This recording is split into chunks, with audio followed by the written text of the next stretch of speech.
Hello friends, मैं हूं advocate Nitesh Banka. आप हैं मेरे YouTube channel let's speak legal में। आज मैं आपके सामने एक बहुत ही बेहतरीन वीडियो प्रस्तुत करने जा रहा हूं। आज मैं आपको ये बताने जा रहा हूं कि 498A में क्या क्या गलतियां आप करते हैं केस में, ट्रायल में, और ऐसी गलतियां होती हैं जिससे आप पूरा का पूरा केस भी हार सकते हो, आपको सज़ा हो सकती है। इन गलतियों से बचे। क्या क्या गलतियां, पहले तो हमें ये जानना ज़रूरी है, और इन गलतियों से कैसे बचे ये चीज़ जो है अभी जाननी हमें बहुत ज़रूरी है। तो वीडियो को पूरा देखिएगा और मैं आपको बताने जा रहा हूँ कि क्या क्या गलतियाँ आप करते हैं 498A में और कैसे हम उससे बच सकते हैं।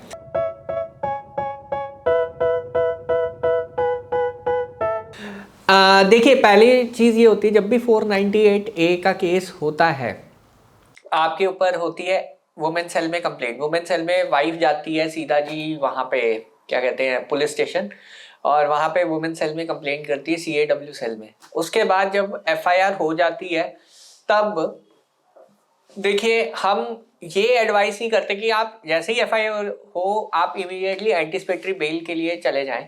हम ये कहते हैं कि आप जो है देखिए कि अगर IO साहब कॉपरेट नहीं कर रहे तब आपको जो है एंटीसिपेटरी बेल के लिए जाना चाहिए। अगर आप पहले एंटीसिपेटरी के लिए बेल के लिए चले जाएंगे तो प्रॉब्लम ये होगी कि आपके साथ ये प्रॉब्लम होगी कि बहुत सारी कंडीशंस लग जाती हैं। जैसे अगर आप बाहर रहते हैं, कंट्री से बाहर, तो ऑब्वियसली आपके जो ट्रैवल है उस पर रिस्ट्रिक्शंस हो जाएंगी। या फिर अगर आप सिटी से बाहर रहते हैं, वहाँ उस प्लेस में नहीं रहते, तो कोर्ट आपको ये कह सकता है कि हर महीने आप जाओ, जो है पुलिस स्टेशन अटेंड कीजिए।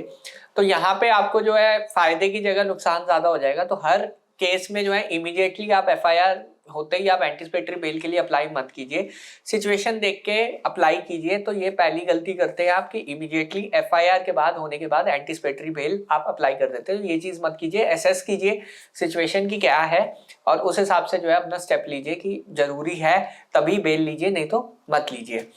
दूसरी चीज ये है कि बेल रिजेक्शन भी हो जाती है, ट्रायल कोर्ट से रिजेक्ट होके सीधा हाई कोर्ट आ जाती है, और हाई कोर्ट में भी हो सकता है कि रिजेक्ट होके आपको सुप्रीम कोर्ट आना पड़े। तो यहाँ पे भी अगेन देखिए कि पुलिस से, अगर पुलिस ज्यादा आपको परेशान कर रही है तभी आप एंटीसिपेटरी बेल लीजिए। बहुत ही ज्यादा जब अगर जरूरी है तभी आप एंटीसिपेटरी बेल लीजिए, नहीं तो आपको ये प्रॉब्लम फेस करनी पड़ेगी जो मैं अभी आपको बता रहा हूँ। दूसरी चीज आप ये करते हैं, जब भी चार्जशीट जो है आती है या FIR आती है, तो आप रिलेटिव्स की क्वाशिंग के लिए नहीं जाते। एटलीस्ट रिलेटिव्स के नाम जो है आप बाहर कर सकते हैं। बहुत सारी जजमेंट्स हैं इस पे भी, और मैंने आर्टिकल भी लिखा है, डिस्क्रिप्शन बॉक्स पे आप चेक कर सकते हैं। तो काफी सारी जजमेंट्स हैं जिससे जो है रिलेटिव्स एटलीस्ट बाहर हो जाते हैं, तो एटलीस्ट उनकी हैरेसमेंट जो है खत्म हो जाएगी, और उसके बाद वो लोग जो है डिफेमेशन का केस भी या डैमेजेस का केस करेंगे, तो आपको और ज्यादा फायदा होगा मैट्रिमोनियल केसेस को जल्दी से जल्दी खत्म करने के लिए। तो ये चीज नहीं करते, तो ये प्रॉब्लम भी है।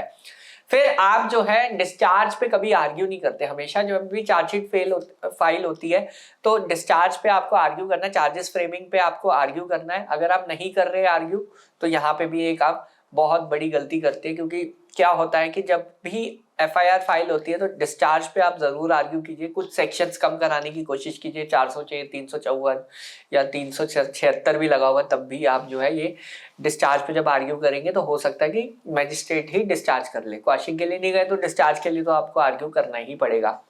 फिर जो गलती आप करते हैं क्रॉस एग्जामिनेशन में करते हैं, आप एक्सप्लेनेटरी क्वेश्चंस पूछ लेते हैं कि वाइफ से ने कोई डेट टाइम प्लेस स्पेसिफिक नहीं लिखा और आप पूछ रहे हो कि किस दिन डाउरी मांगी, कब मांगी, किधर मांगी।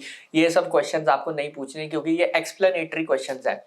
फिर आप कन्फ्रंट नहीं कराते हो कॉमन सेट ऑफ फैक्ट्स, यानी अगर आप दोनों घूमने गए थे वो वैसे वाले फैक्ट्स ऑन रिकॉर्ड नहीं आते, सिर्फ आप सजेशन देते रहते हो दूसरी पार्टी को। ये एक बहुत बड़ी गलती है क्रॉस एग्जामिनेशन में।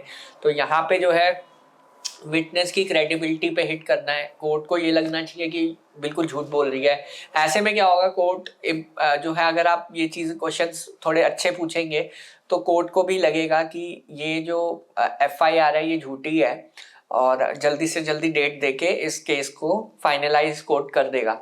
तो मेरे कई केसेस में ऐसा हुआ कि जो क्वेश्चंस हम फ्रेम करते हैं वो ऐसे लगता है कि जज साहब जब आंसर्स आते हैं उससे, तो जज साहब को यही लगता है कि ये विटनेस झूठ ही बोल रहा है, तो बेटर है कि इस केस को में दम नहीं है, तो इसको जल्दी से जल्दी खत्म किया जाए अपनी डॉकेट से हटाने के लिए। तो कई बार हुआ है मेरे साथ ऐसा। तो कई जल्दी से जल्दी केसेस डेट्स मिलती हैं और जल्दी से जल्दी जो है केसेस सॉल्व हो जाते हैं। तो ये चीज़ नहीं करते आप तो यहाँ पे प्रॉब्लम आती है और यहाँ पे कन्विक्शन तक हो सकती है अगर आप जो है इस चीज़ का ध्यान नहीं रखेंगे। क्रॉस एग्जामिनेशन में एक्सप्लेनेटरी टाइप के क्वेश्चन अगर कोई पूछते हो आप तो वो चीज़ को आपको ध्यान रखना है। उसके बाद जब केस आपका डिफेंस एविडेंस में आता है तो अपना एविडेंस आपको लीड करना चाहिए हमेशा। जो है अपने साइड का भी पक्ष जो है, जो भी आपके साइड के डॉक्यूमेंट्स है ऑन रिकॉर्ड आने चाहिए। तो कई लॉयर्स, लीगल एडवाइजर एडवाइस करते हैं कि वो तो प्रोसिक्यूशन का काम है वो प्रूव करना, केस लंबा चलेगा, डीई क्या लीड करना। जनरली जो है डीई नहीं लीड करा जाता, पर आपको जो है डीई लीड करना चाहिए। अपने साइड का भी पक्ष जो है पूरा एविडेंस सामने रखना चाहिए ताकि जज साहब को जो है डिसीजन लेने में इजी रहे। आपको भी पता है आप केस जीत जाओगे, बट जो है आपको कंप्लीट प्रोसेस जो है डीई लीड करके आपको करना पड़ेगा, तब जाके आपको जो है पूरा फायदा होगा।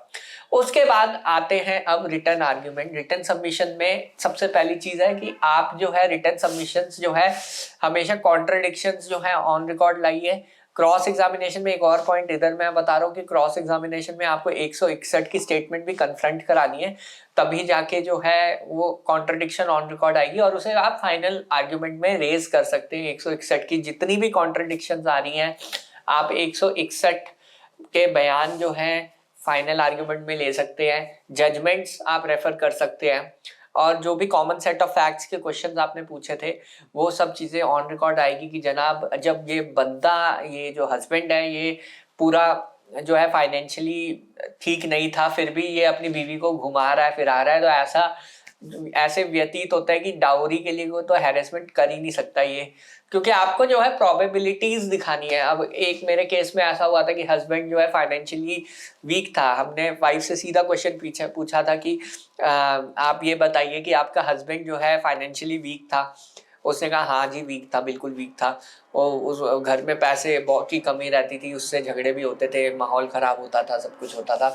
उसके बाद हमने कहा कि आपका हस्बैंड हर साल आपको यहाँ यहाँ यहाँ ले जाता था। उसने कहा हाँ बिल्कुल ले जाता था, हमने कई ट्रिप्स की है, ये फोटोग्राफ्स हैं, सब कुछ एडमिट कर लिया उस वाइफ साइड ने। फिर हमने फाइनल आर्ग्यूमेंट में क्या आर्ग्यू किया, हमने कहा कि जनाब एक व्यक्ति जो बिल्कुल फाइनेंशियली वीक है, एडमिटेडली उसके पास पैसा नहीं है और पैसे की कमी की वजह से रिश्ते भी खराब होते थे, वो फिर भी अपनी वाइफ को खुश रखने के लिए ट्रिप्स कराता था। हर साल जो है ले जाता था ट्रिप पे और हर साल वो यहाँ यहाँ ले गया और यहाँ यहाँ पैसा खर्च करता था और मतलब अपने वाइफ को खुश करने के लिए, चाहे उसके पास जेब में पैसे बहुत कम थे बट वो फिर भी ये चीज़ें करता था। तो ऐसा व्यक्ति आपको लगता है डाउरी मांगेगा?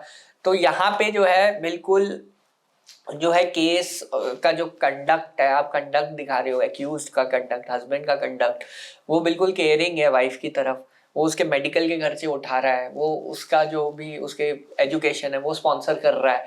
तो ये सब कॉमन सेट ऑफ फैक्ट्स हैं जो आपको ऑन रिकॉर्ड लाने जरूरी है और इसको इस तरह जो है आपको प्रेजेंट भी करना बहुत जरूरी है, जो मैं अभी तरीका बता रहा हूँ।